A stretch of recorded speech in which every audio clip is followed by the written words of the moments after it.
सत्संग जी प्रेम से कहना।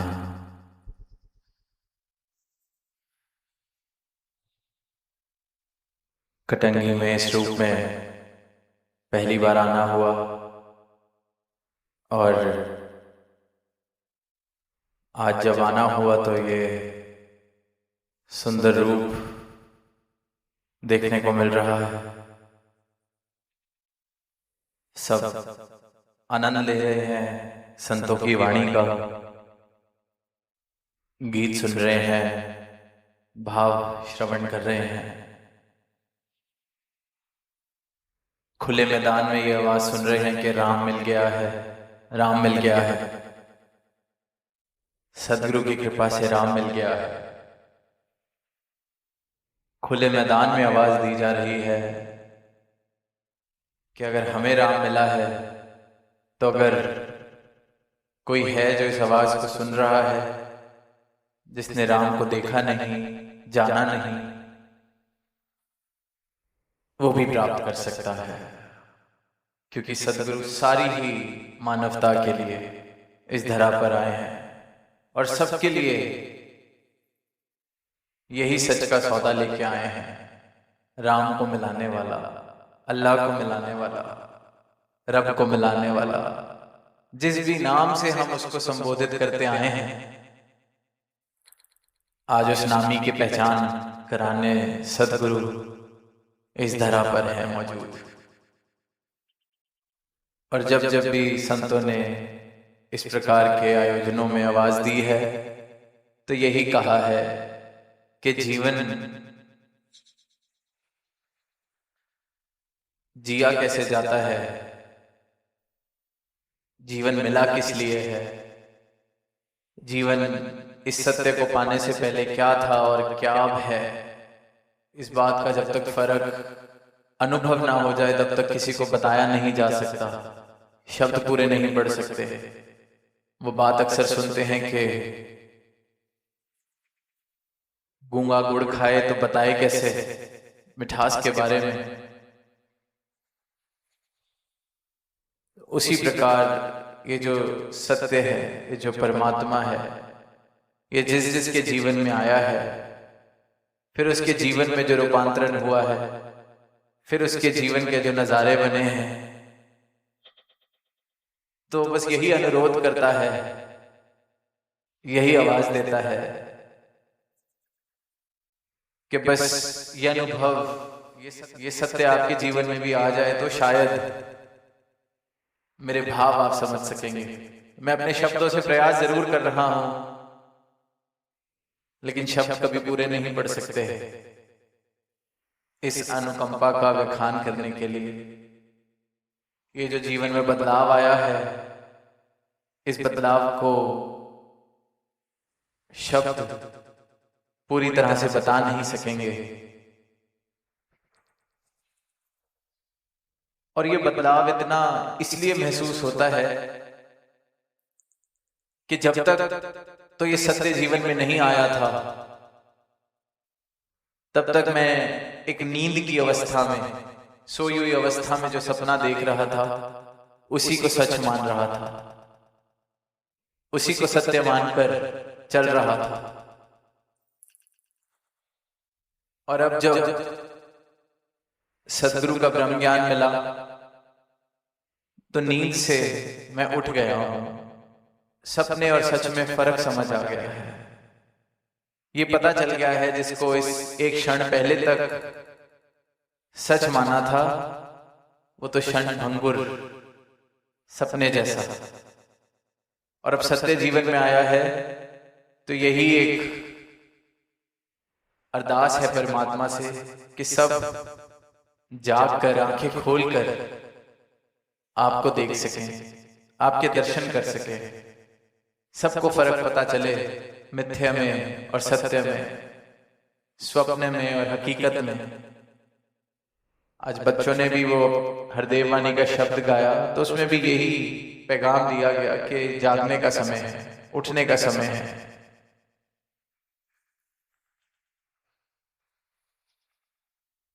जब तक आंख खोलकर इस परमात्मा के दर्शन ना हो जाए, तब तक इंसान इस मायावी दुनिया को ही सत्य मानकर चलता रहता है, जीता रहता है, इसी स्वप्न को और सजाते रहता है।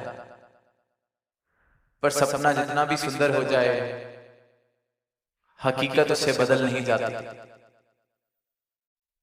रात अगर मैं सोया और सुबह उठकर किराए के पैसे अगर मैंने देने हैं, बहुत चिंता से कोई इंसान सोया कि सुबह उठकर किराए के जो पैसे देने हैं मकान मालिक को, उसका इंतजाम तो है नहीं, तो चिंता सता रही थी। उस चिंता में ही सोया, यही सोच सोच के सोया कि ये मेरी मुसीबत अगर टल जाए तो सब कितना अच्छा हो जाएगा। अब जब सोया तो इतना जोर था इस बात पर कि ये किराए का मसला सुलझाया कैसा जाए, तो रात को सपना क्या देख रहा है कि वो आदमी जिसने सुबह किराया देना है, इंतजाम नहीं है, सपने में देख रहा है कि वो बहुत बड़ा दुकानदार बन गया है, और जो उसका मकान मालिक है अब वो उसके यहां नौकरी कर रहा है। नौकरी कर रहा है तो देख रहा है कि कल तक जो मेरा मकान मालिक था आज मेरे यहां नौकरी कर रहा है। अलग ही शान, अलग ही ठाठ। अब सपना सुंदर इतना लग गया कि सुबह होने के बाद भी उसी को हकीकत मानकर कमरे से बाहर जाता है तो वो मकान मालिक बैठा है अपना किराया लेने। बाहर निकलते ही कहता है, अभी तक यहीं बैठा है, दुकान नहीं खोली, मेरे भी पहुंचने का टाइम हो गया है। सामने से मकान मालिक कहता है, सामान तुम्हारा सारा पैक हो चुका है, बाहर फेंका है, उठो और ये घर खाली करो। सपना जितना भी सुंदर हो जाए, हकीकत नहीं बदल सकती। सपने में एक दुकान खोल लें, 10 दुकान खोल लें, 200 दुकान खोल लें,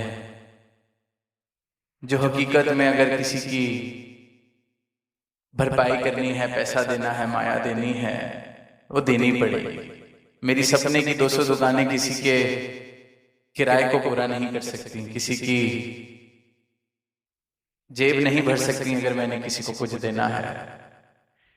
फिर इसीलिए कबीरदास जी की जो पंक्तियां हैं कि कबीर सब जग निर्धना, धनवंता नहीं कोई, कि ये सारा का सारा जो जग है निर्धना है, निर्धन है, किसी के पास हाथ पल्ले कुछ नहीं, सबके सब कंगाल हैं। बड़े से बड़े महलों में भी अगर तुम्हें रहते हुए दिख रहे हैं तो कंगाल है सब कुछ। धनवंता सो जानिए जिसपे राम नाम धन होए। क्यों ये कहा है, क्यों इतनी बड़ी उद्घोषणा की है, क्यों इतनी बड़ी बात कही गई है? क्योंकि ये जो महल माड़ियां बना रखी हैं, जिसको मैं धन समझ रहा हूं, ये सब इस स्वप्न का धन है। ये एक सपना है जिसको हम सच मानकर जी रहे हैं। किसी का 60 वर्ष का, किसी का 80 वर्ष का, किसी का 100 वर्ष का, किसी का 30 वर्ष का। ये संसार एक स्वप्न है। इस संसार की माया जितनी भी मैं इकट्ठी कर लूं, उसको इकट्ठा करने से मैं धनवान नहीं हो जाता, क्योंकि जब ये स्वप्न खत्म होगा तो इस माया ने मेरे किसी भी किराए को नहीं चुकाना। मेरी आत्मा का कल्याण इस माया ने नहीं करना। आत्मा मेरी धनवान तब होगी जब ये राम नाम धन, ये सत्य मेरे जीवन में आएगा। इसलिए कहा सब जग निर्धना। ये जितना लेके बैठे हैं अपने पास, कबीरदास जी कह रहे हैं ये निर्धन है। अगर ये बात नहीं समझ आई कि इस धन का उपयोग सिर्फ इस संसार की यात्रा में है, बिल्कुल है, संसार बना है, संसार में एक सुंदर जीवन जीना है, जीविका चलानी है, तो इस सांसारिक उपलब्धियों का, सांसारिक वस्तुओं का, धन का पूरा पूरा उपयोग है। संसार की नजर से बेशक कोई धनवान हो सकता है, पर आत्मा धनी तब है जब ये सत्य मिल गया। और संतों को इस बात का फर्क पता चल जाता है कि जो संसार का खेल चल रहा है, जो स्वप्न चल रहा है, इसकी सजावट के लिए, इसको और सुंदर बनाने के लिए ये जो संसारिक सुख हैं, संसारिक वस्तुएं हैं, धन दौलत है, घर है, रिश्ते नाते हैं, महल माड़ियां हैं, गाड़ियां हैं, ये संसार की यात्रा को एक बेहतर तरीके से जीने के लिए, पर ये मुझे धनवान नहीं बना देते, क्योंकि जब ये सपना टूटा, जब ये यात्रा खत्म हुई, तो सब यहीं का यहीं रह जाना है। आज हम सुन रहे थे, बच्ची ने कहा कि अगर सुख है तो दुख भी आएगा, दुख है तो सुख भी आ जाएगा। अब ये छोटी सी चीज ही देखें कि दुख कोई बड़ी घटना की बात ना करें, जो चीज सुख दे रही है वही दुख देने लगती है अगली घड़ी में। किसी ने बहुत प्रार्थना कर करके प्रभु से संतान मांगी, बहुत सुख हुआ, बड़ी खुशी हुई जब संतान मिली। अब थोड़े समय बाद उस संतान ने जब बात नहीं मानी तो वो संतान दुख दे रही है। जिस संतान के लिए नाना पता नहीं क्या क्या कर्म कांड किए, मांगे करें, सुख, इतनी तपस्या करने के बाद किसी ने कोई प्राप्ति की, उसको लगा कि बस ये मिल जाए और कुछ चाहिए ही नहीं इसके बाद। अब वही चीज दुख दे रही है, अगर वो बात नहीं मान रहा, मेरे मुताबिक नहीं चल रहा, तो किसी और घटना के होने की जरूरत नहीं। जिस चीज से मैं कल तक सुख पा रहा हूं, हो सकता है आज कोई मुझे सुख दे रहा है, कल वो दुख का कारण बन सकता है। तो ये सुख और दुख से ऊपर की अवस्था संतों की, भक्तों की बन जाती है कि समर्पित भाव आ जाता है। इस परमात्मा की रजा में रहने वाले भाव आ जाते हैं। ये बात पता चल जाती है कि ये संसार का कोई भी कारण, संसार की कोई भी वस्तु, कोई भी रिश्ता, कोई भी नाता सदैव मुझे सुख नहीं दे सकता, क्योंकि जो खुद क्षण भंगुर है वो मुझे सदैव सुख कैसे दे सकेगा। सदैव का सुख चाहिए तो जो सदैव रहने वाली सत्ता है उससे नाता जोड़ना पड़ेगा। जो सदैव से यहां मौजूद है सत्ता, उससे नाता जोड़ना पड़ेगा। तो सही मायनों में मैं धनवान बनता हूं, तो सही मायनों में मेरा जीवन सुख और दुख की अवस्था से ऊपर उठता है। तो सही मायनों में ये फर्क पता चलता है कि सपने में चाहे मकान मालिक को नौकरी पे भी रख लिया जाए, सुबह उठ के किराया तो देना पड़ेगा। सपना जितना सुंदर हो, सपना सपना ही रहता है। इसी प्रकार ये संसार में जितनी ही प्राप्तियां हो जाए, बहुत मुबारक है, बहुत मुबारक मिला है संसार, प्राप्तियों के लिए मिला है, भोगने के लिए मिला है, पर इस एहसास के साथ हो कि ये मिथ्या है।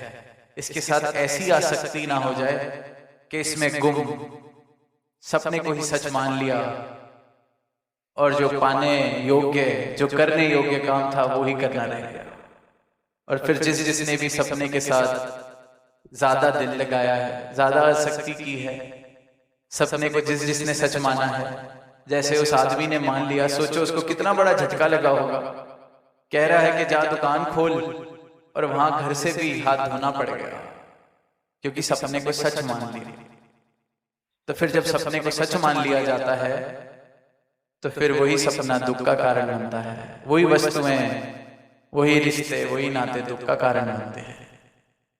इसलिए संतों ने कहा कि सपने को सपना माना जाए, सच्चाई सिर्फ ये राम नाम धन है, इसको बटोरते चले जाएं और सपने में भी जो मिल रहा है उसका आनंद लेते चले जाएं। लेकिन ये आनंद तभी मिल सकता है अगर इस बात का बोध हो कि जो क्षण भंगुर है वो सदैव नहीं रह सकता, इसलिए स्वप्न है। उससे अगर मैं उम्मीद कर रहा हूं, क्षण भंगुर से अगर मैं उम्मीद कर रहा हूं कि ये सदैव रहेगा, तो मैं मूर्ख हूं, इसलिए दुख पाऊंगा। और अगर इस बात का एहसास बस जाए मेरे जीवन में कि सदैव सिर्फ ये राम, ये नाम, ये परमात्मा, और इस सदैव से ही सदैव की उम्मीद की जाए, इस सदैव से ही सदैव वाला रिश्ता जोड़ा जाए, बाकी सब मुबारक है तो मुबारक, जाता है तो मुबारक। ऐसी अवस्था दातार हर एक भक्त को दे, जिसके जीवन में ये दातार आया है, परमात्मा आया है, सदगुरु आया है, फिर जीवन ऐसी अवस्था को प्राप्त करने लगता है। तो आज यही इस मैदान में आवाज दी जा रही है कि सपना बहुत सुंदर है, संसार बहुत सुंदर है, इसको बिल्कुल सजाएं, बहुत मुबारक है। सारे ही संत सजा रहे हैं, किसी ने ये नहीं कहा कि संसार को छोड़ के भागना है, बिल्कुल सजाया जाए। पर अगर जाग जाएंगे तो ये पता चल जाएगा कि सत्य क्या है। स्वप्न के साथ ऐसी आसक्ति नहीं बनेगी। और महापुरुषों ने अरदास की कि हजारों की संख्या देखने को मिल रही है, ये लाखों की हो जाए, करोड़ों की हो जाए, तो दास बस इस बात पे यही कहेगा कि अवश्य सारी ही मानवता को ये सत्य का ज्ञान बहुत मुबारक है। पर मैं अपने लिए यही अरदास करूं कि लाख हों, करोड़ हों, मुझे सब में एक के दर्शन हो पाए। मेरी अवस्था ऐसी हो कि मुझे एक के दर्शन हो सके। ये लाखों करोड़ों की गिनती में कहीं मैं अपनी नजर न खो बैठूं जो मुझे गुरु से मिली है। ये लाखों करोड़ों को, लाखों करोड़ की हाजिरी देखने में, ये जो लाखों करोड़ से एक पे मेरा सदगुरु मुझे लेके आया है, एकत्व पे, एक पे, इतने भ्रम, लाखों करोड़ों भ्रमों से निजात दिलाकर इस एक पर मैं पहुंचा हूं, तो ये एक से मैं दूर ना हो जाऊं। तो यही अरदास दातार से कि ये मानवता प्रफुल्लित हो, सत्य के आधार पर प्रफुल्लित हो, प्रेम के आधार पर प्रफुल्लित हो, और हर जीवन ऐसा जीवन हो कि जिसमें से इंसानियत की महक आए, प्रेम की महक आए, मानवीय गुणों की महक आए। प्रेम से कहना